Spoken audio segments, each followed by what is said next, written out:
Now, as far as your anxiety goes, there's something you should know about that anxiety, and that's that it's way more common than you think. Everyone is faking it.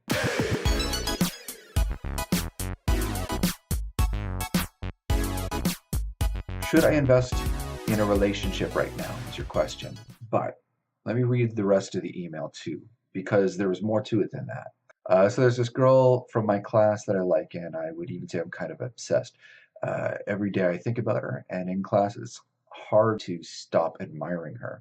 My problem is that I suffer from anxiety and insecurity. If anything, the only thing stopping this relationship from existing is my insecurity.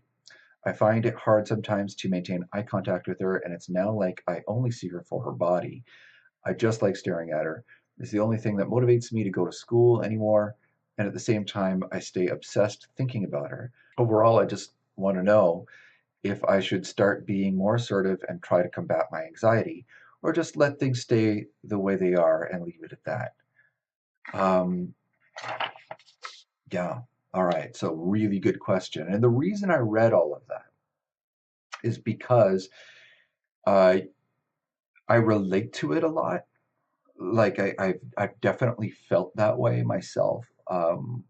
When I was in school, I felt that way often. Anyway, but when you're young, this is a very normal way to be. Now, as far as your anxiety goes, there's something you should know about that anxiety, and that's that it's way more common than you think. Everyone is faking it. When people look at you, they don't necessarily notice that you're anxious. They might suspect occasionally, but for the most part, you hide it. It's time for you to realize everyone is doing that exact same thing. And most people have butterflies, they're nervous, and when they act out and they act loud or casual or whatever, they're really terrified of judgment. Super normal. That's super normal. And that just continues on until you persevere. The way through it is simply by feeling the anxiety and moving forward anyway. If you want to talk to this girl, talk to this girl.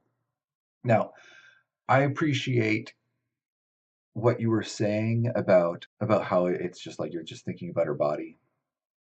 Like I'm, it's a big deal that you're even noticing that that's the case. A lot of guys get it in their heads that they're obsessed with this person rather than with this body because they have carnal desires. And that's just the way it is. People don't get what guys go through this hormonal torture that guys go through, especially in those school years, where it's just all consuming and it plagues you. It messes with your emotional system, with your emotional well-being, with your physical sensations, and with your way of thinking. It plays with your judgment. It plays with your reasoning, and to rise above it, to even just recognize it for what it is, to even see it for what it is hard because it's like being drunk. So the fact that you even noticed that you're being obsessed with the body instead of the person, it's a big deal. And being fixated on one person, that's a pretty normal thing too. In fact, I think it's probably some kind of genetic instinct to be like that. It's good for the species. Anyway, so how to deal with this? I mean, go talk to her. It's fine. Treat her with respect. Try to find out who she is as a human being. Be a friend first, always. If things go well, things go well. But I would also challenge you to start interacting with people that you're not crazy hormonal with. Start interacting with girls that you're not crazy hormonal about. This is going to be good for you. Find people who you think are quote unquote out of your league or in the popular group or whatever. Just walk right up to them and say, I like that shirt. Where did you get it? I want one like it. And just whatever, just things like that. Uh, Start having conversations with people and be terrified. It's okay. Be anxious, be nervous, have it just eat you up inside, and then just act like you're relaxed and just enjoy yourself.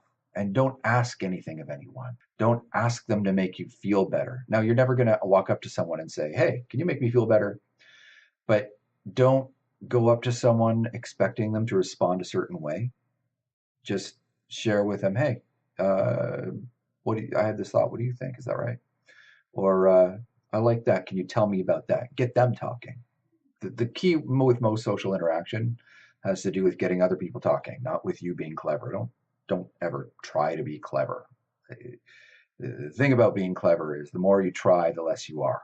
So don't try, but rather find ways of getting other people to talk about themselves. That's everyone's favorite topic. If you want to know more about being social in a way that that's honest, that's clean, that everyone appreciates, there's a great book called oh god, it's like really old too. 2 hours later. How to Win Friends and Influence People. Um, Look it up. They've rewritten it a few times since it originally came out because it's pretty old. How to Win Friends and Influence People. Every library will have a copy. If you get an updated copy or a rewritten copy, great, because some of the language in the old one was a little dated. But it remains a great way to relate to people for real, without manipulating them, without playing games, just being a genuine person. And it gives you kind of a roadmap for how to work through anxiety or work around it or get over it, just by being genuine and getting people to talk about themselves. It's fantastic. How to Win Friends and Influence People is great. So you asked about this girl, and I'm talking about people in general, but the fact is, it's not going to end with this girl. You could even date her and then everything blows up, or she might move away, or you might move away. It'll just end up being another girl after that. The real key is to start noticing the anxiety and then moving forward anyway. Having a plan of action, like how to win friends and influence people, um, will help. But it's not, it is really just about going for what you want, regardless of how you feel. That's the big thing. So never let your anxiety inform your actions. Your anxiety is irrelevant. It's just something that's happening inside of your body. It doesn't mean anything. Don't give it any more power than it deserves. Um, Guess that's it, man. So thank you very much for your question. Take care. Bye bye.